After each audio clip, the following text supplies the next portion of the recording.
Oh,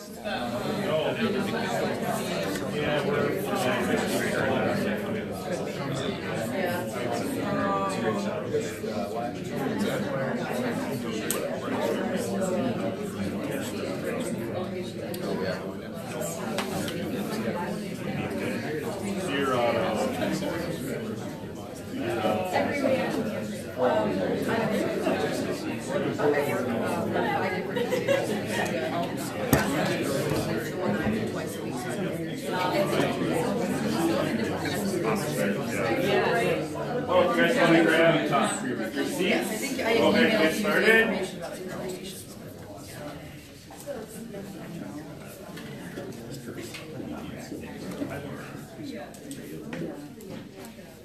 Wanted to welcome you all to our next installment of Marketing in the Morning.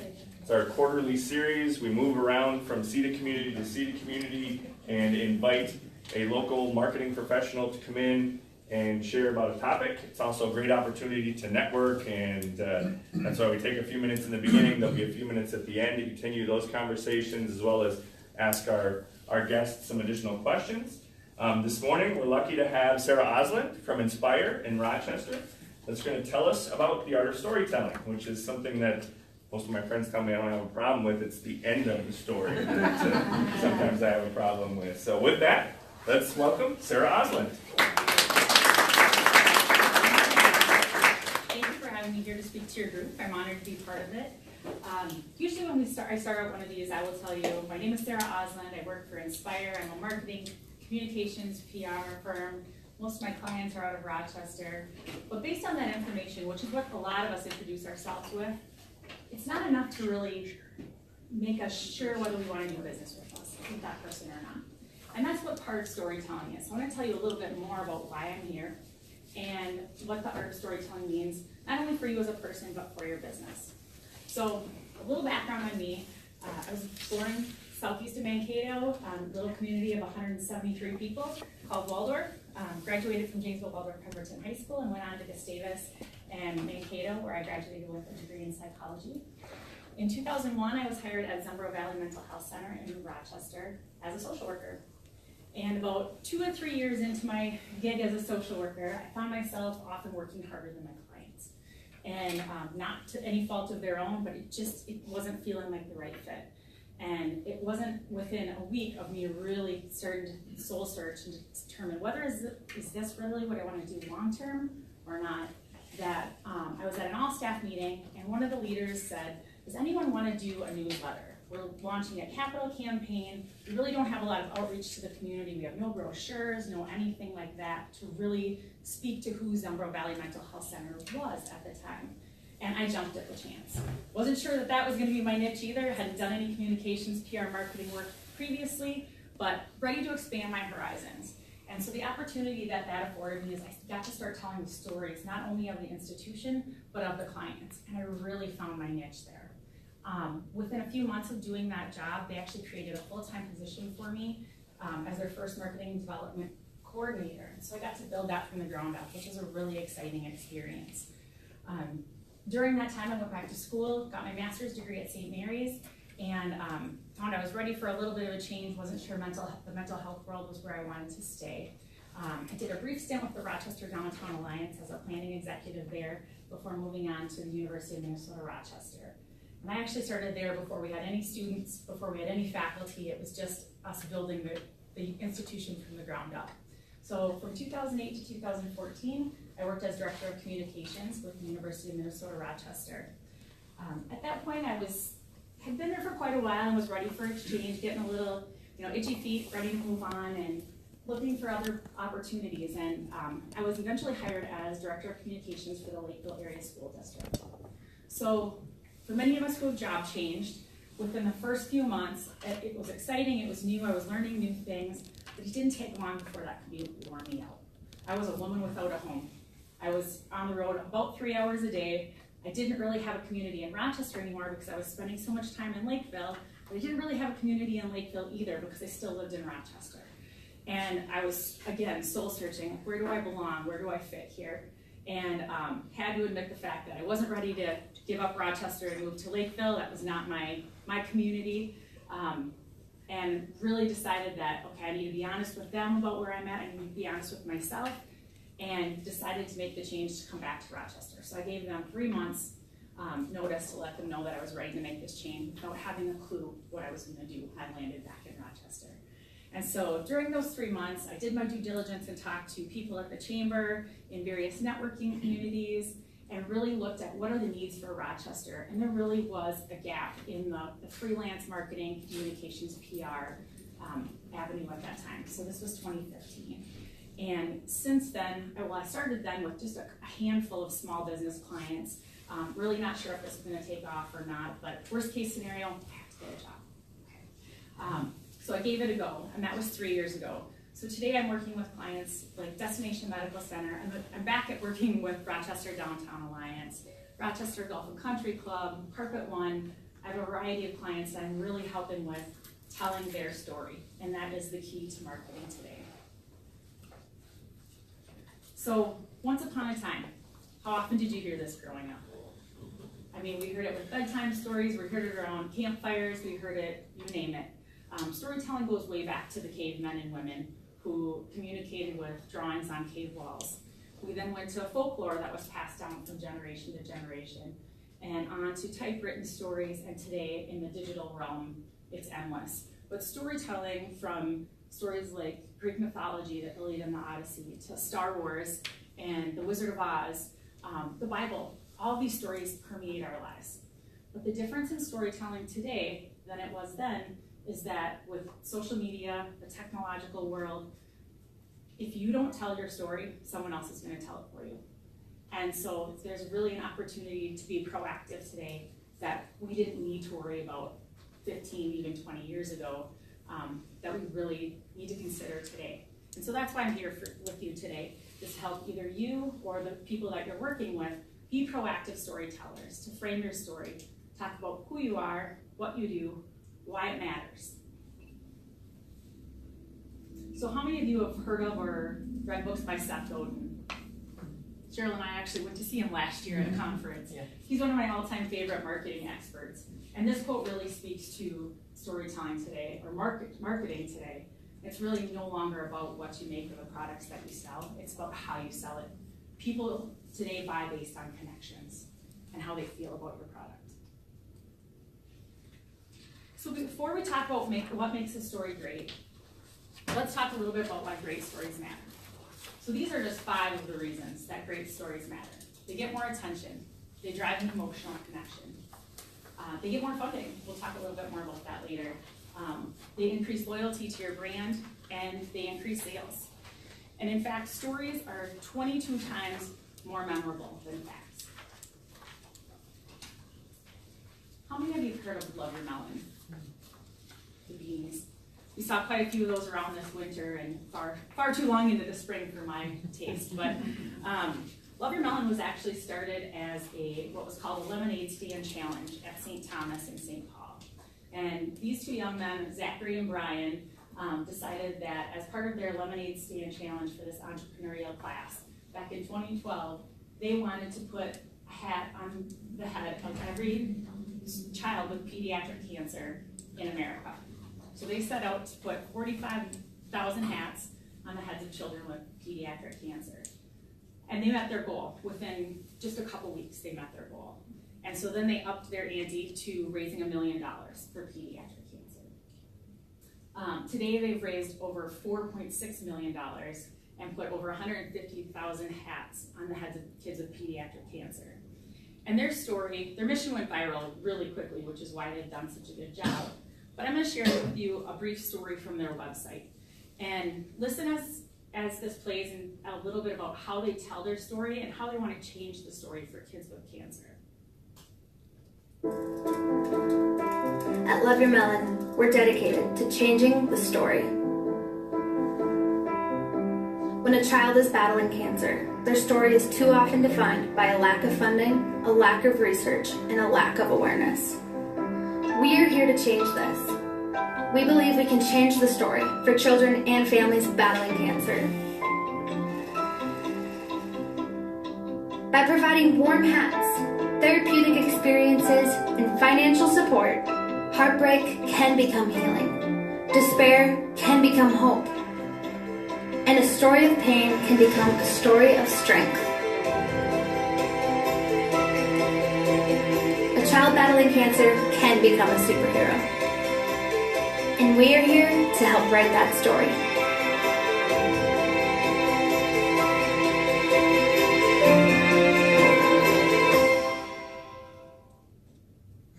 So what Love Your Melon has done is they've not only tugged at the heartstrings, but they've also made it a very lucrative but philanthropic endeavor that they've done. But not only did they have a great story to begin with, they've kept their story relevant by continuing to share stories like this. And that's what's made them increasingly successful. And actually, Zachary ended up dropping out of school at St. Thomas to run their business because he didn't have time to finish school. So they've done a pretty amazing job. But what they've also done was exactly these 5 things. They drew your attention, they tugged at your heartstrings and really drew that emotional connection. They got the funding, they drew a lot of brand loyalty, and they increased their sales. So whether you're just learning to start a business or you're an experienced CEO, crafting your story is crucial to expanding your visibility and your appeal. So like I said before, this is an age where people buy based on personal connections, preferences, and your compelling story really establishes that true connection and a loyal customer base in the process. So a few other things that great stories do. They amplify your brand.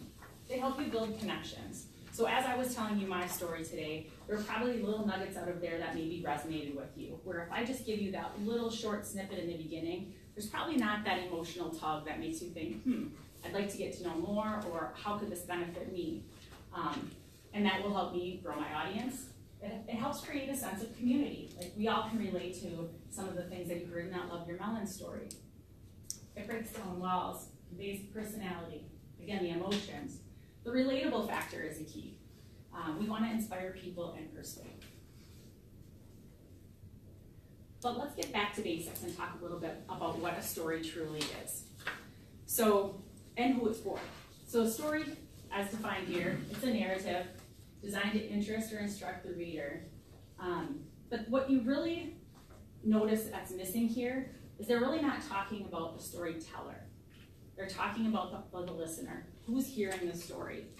And that really is the key here. Because in business, your hearer, your reader, your listener might differ based on the purpose of your story, depending on your business. So as we think about what stories we need, and we will get to a little bit about how to actually craft the story, I promise. It depends on your audience. So thinking about stories that really can resonate with customers. So you're looking at potential customers. This is a competitive era where we're looking at how to retain current customers. Certainly there are new businesses popping up on a daily basis that compete with all of what we're doing. Influencers in media. This is an interesting one that sort of changed over the years. PR used to be really focused on press releases, media outreach. Today, public relations is really about anything that's being said out there about you. And things move a lot faster on social media than they ever do in the media today, in the regular media today.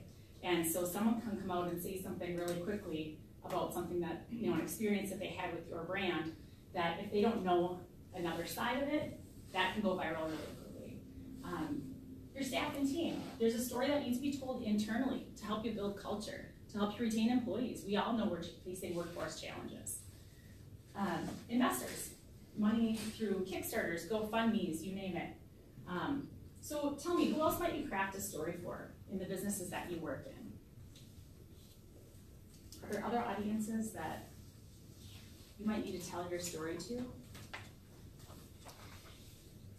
Employees. What was that? Employees. Mm-hmm.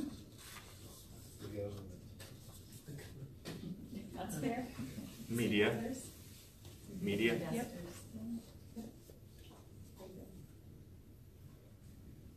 So I don't know if you've all heard of Camp Companion. They used to be just a trap, neuter, and release program for cats in southeastern Minnesota. I know they do some adoption things too.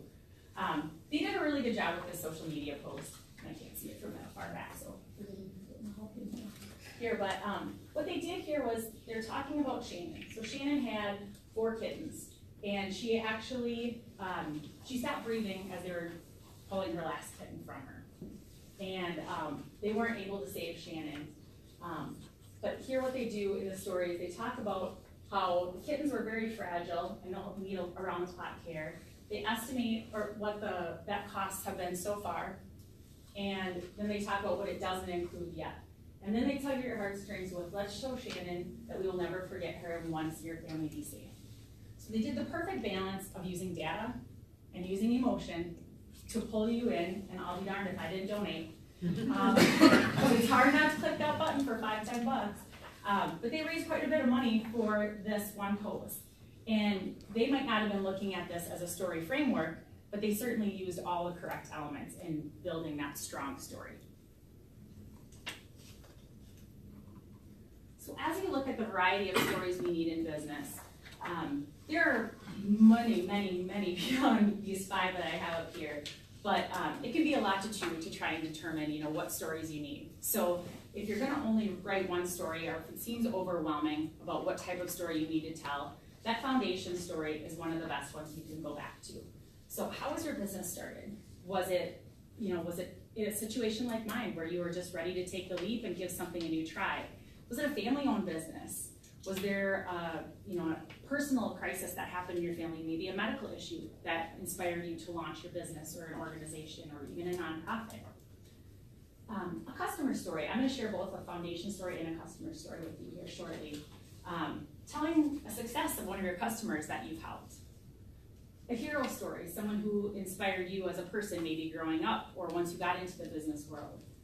A story about what you stand for. That's a lot of what Love Your Melon did.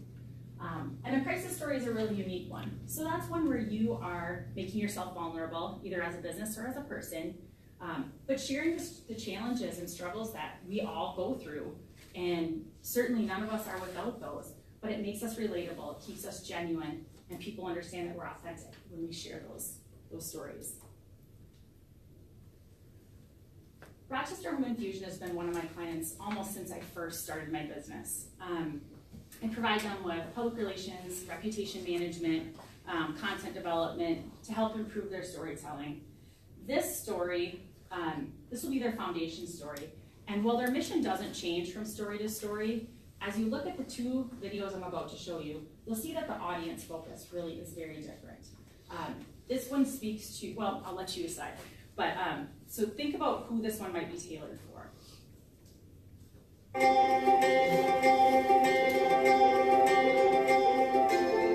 I came here as an immigrant when I was 16.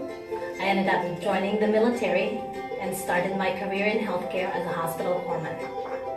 Southern Minnesota has a very rich history in healthcare.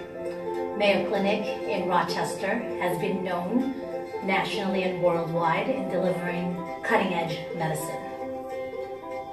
And yet there was no local home infusion here in Rochester serving the Mayo Clinic. Home infusion has been around for decades. It's been known to deliver care to patients in the home safely, efficiently, as well as very cost effective. Patients heal better in the home setting, and that is where they thrive. I founded Rochester Home Infusion in 2013 in order to meet the unmet needs of patients in southern Minnesota. We provide IV therapy in the home setting. We are serving the whole state of Minnesota, Iowa, South Dakota, and Wisconsin. We go above and beyond just dispensing a medication. Our main goal is really to form a deep connection with our providers and engage our patients so that we can deliver the best possible outcome. When patients are able to go home and resume normal life, they're able to go back to school, they're able to go back to work. It not only benefits that individual, it also benefits their family and the whole community as they are able to contribute.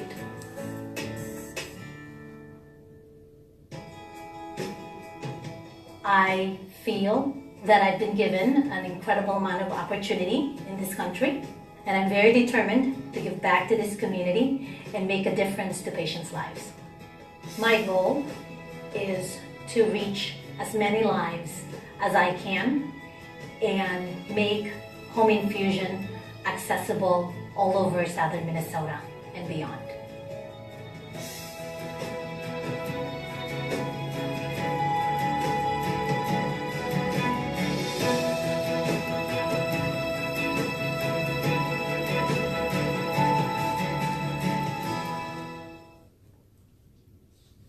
So who do you think this story was created for? Where does this live? Where do we show this? Seems like it could cover all 5 almost. It does do a good job of that. It definitely does. This is their story on their website, which does cover all of it. And it really is their foundation story, what they do, why they do it, and why it matters to all of us. The second story I'm going to show you, I actually did the interviewing for this one, and so it actually tugs at my heartstrings a little bit more than the previous one. But this video is a customer story, and you'll see that right away. But think about your initial reactions to this and where you might use a story like this. We actually met in elementary school. You were my first crush in 5th grade. I proposed at Rice Park, February 7th. It was a great wedding. We went to Jamaica on our honeymoon. And 9 months later, Abby came.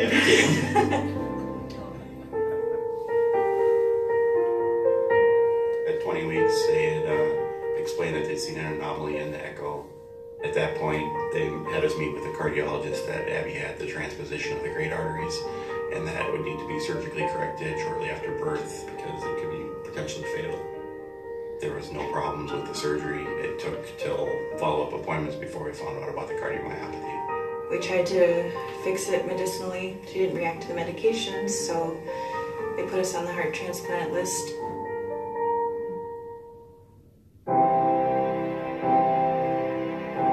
When they first came to us and said, hey, your daughter needs to be with an infusion company, we didn't understand what that even meant.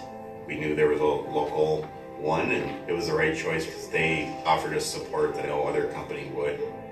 Putting that backpack on her, having her walk was super scary for us. She stumbled and it was hard first dealing with this new equipment on her, but she's strong. She was happy to be able to the hospital and start playing. It helped Abby to be healthier and happy. She was around her friends, and Yeah. she's in such a good spot when the transplant came.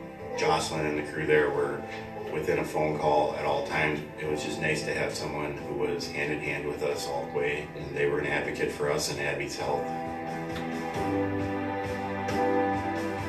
Being hospitalized is just not how people are supposed to be. It's just been a constant battle. So going home with a solution that's already been implemented is amazing. And once we get home, we can find our new normal once again. We're gonna have a lifetime of cardiac care. We are a transplant patient forever, but Abby's gonna be normal.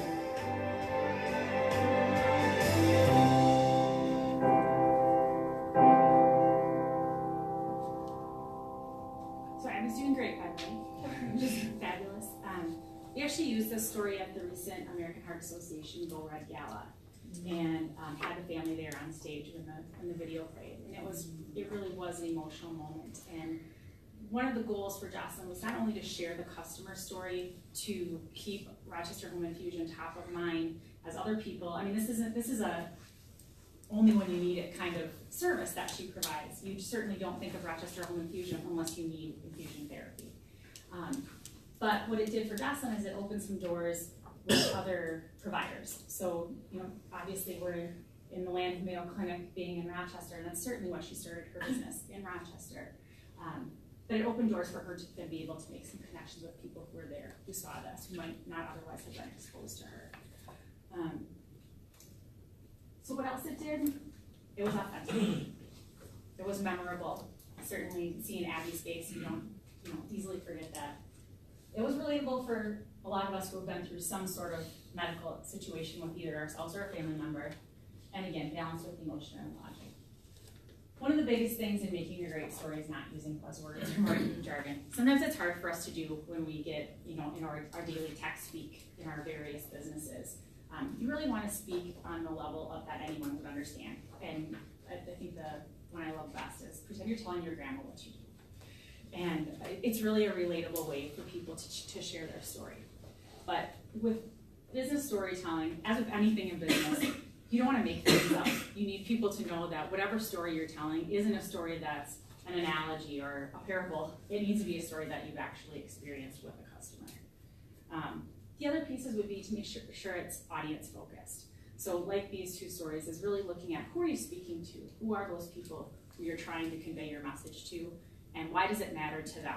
Because we are in an age where we scroll through things, we flip through things so fast. If we don't have right in front of us the why it matters to us, it's not gonna engage us. We're not gonna stay in tune. In fact, this was another component.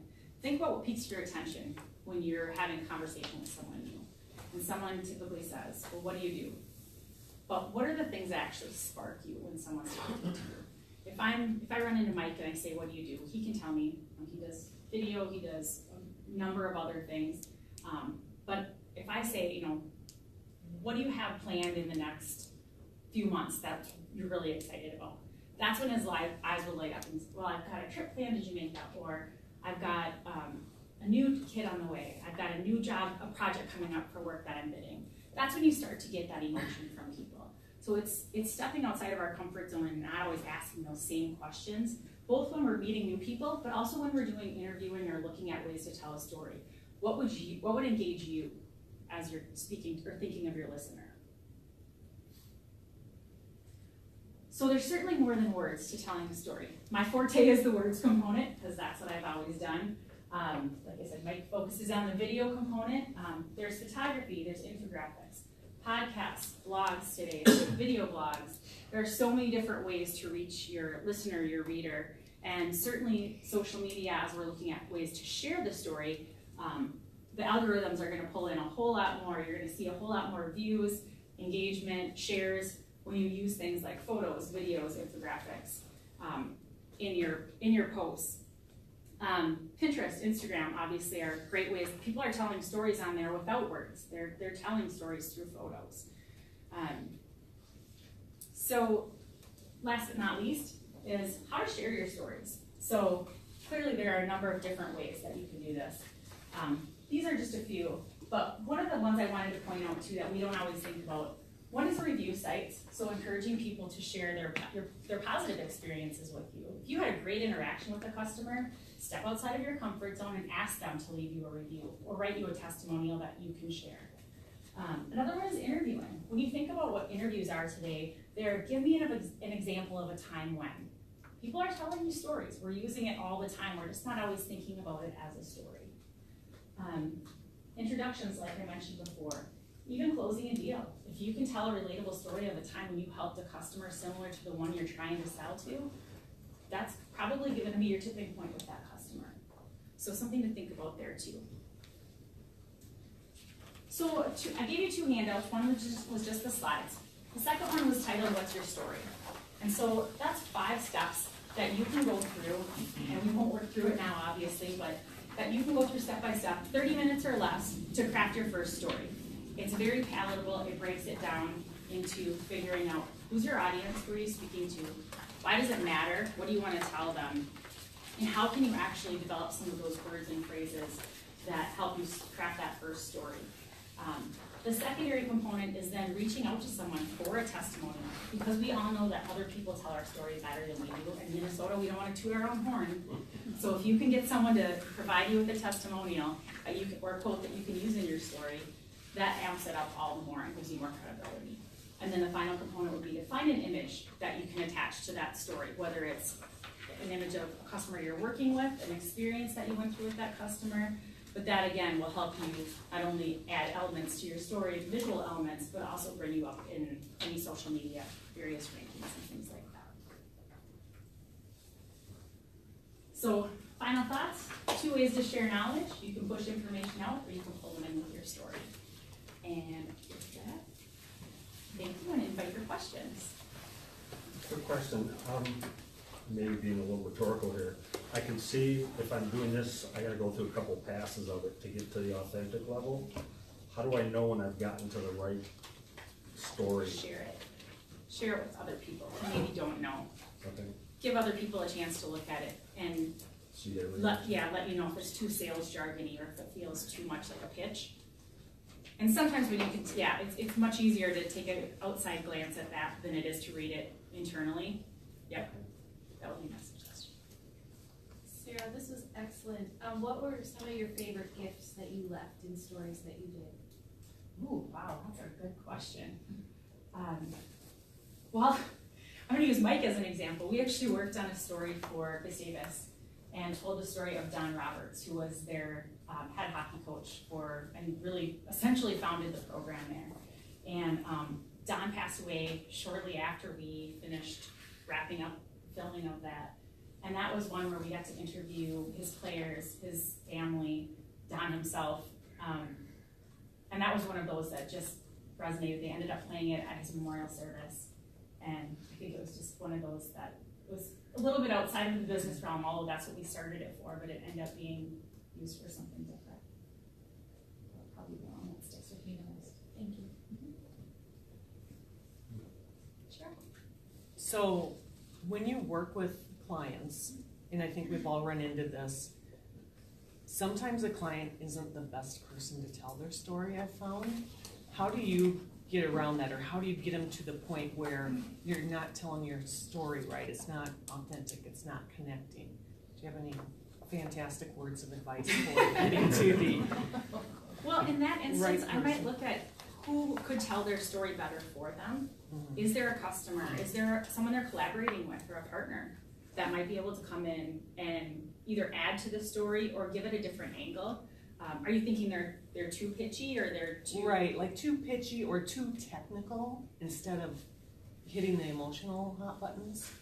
Yeah. You know, like where you write up something really well and then they tear it all down and it comes out to be something totally different. Like it should be in a how-to manual. Yeah, instead of... right.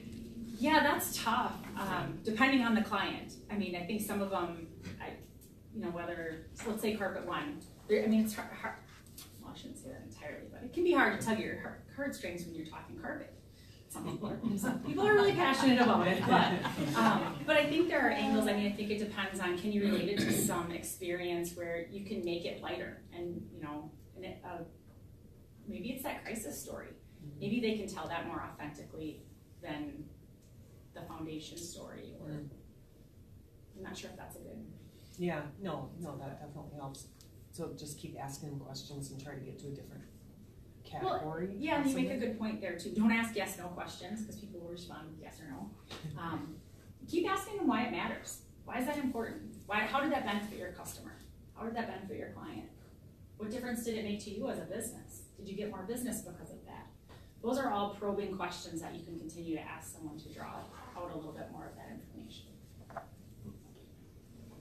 As years go on, do you have any thoughts on, will the story change?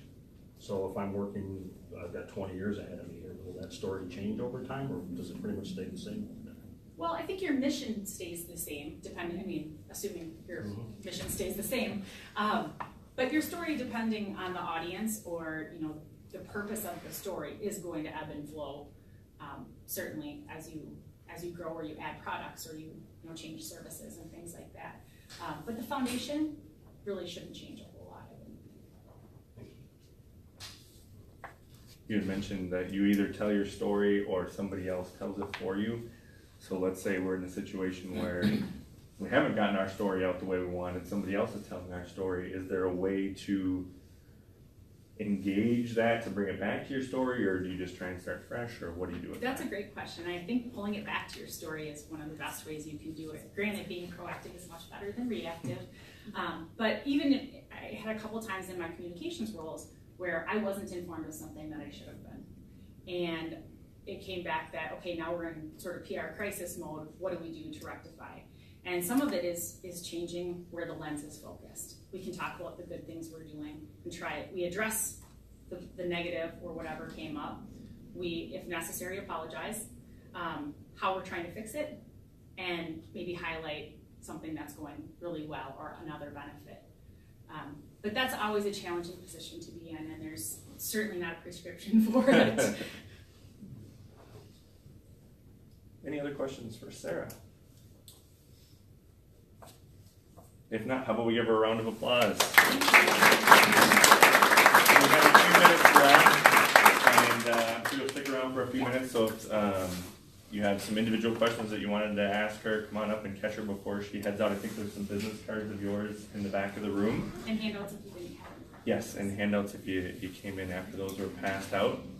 Thank you again. You know, these events, because they happen so early in the morning, you never know how many people are going to be up and at them and ready to come to an event like this, but we've been averaging right around 40 people in the room each time we do it. So, you know, I think that's great. It's a great opportunity not only to get some awesome information, but also, you know, to get in a room with people that maybe you don't get to be in a room with very often and create some great conversations, build some new relationships and whatnot. So we hope you continue to take advantage of those opportunities. Our next event will be coming up somewhere in the third quarter, probably near September, and we'll be in a CEDA community. We'll get you those details. As you register for these events, you get on our mailing list. If you weren't already on our mailing list, then you get sent that information directly. So with that, thank you all for coming. There's, I know, a few more muffins and cinnamon rolls up here, some coffee left over, so feel free to enjoy that, and thank you all for coming.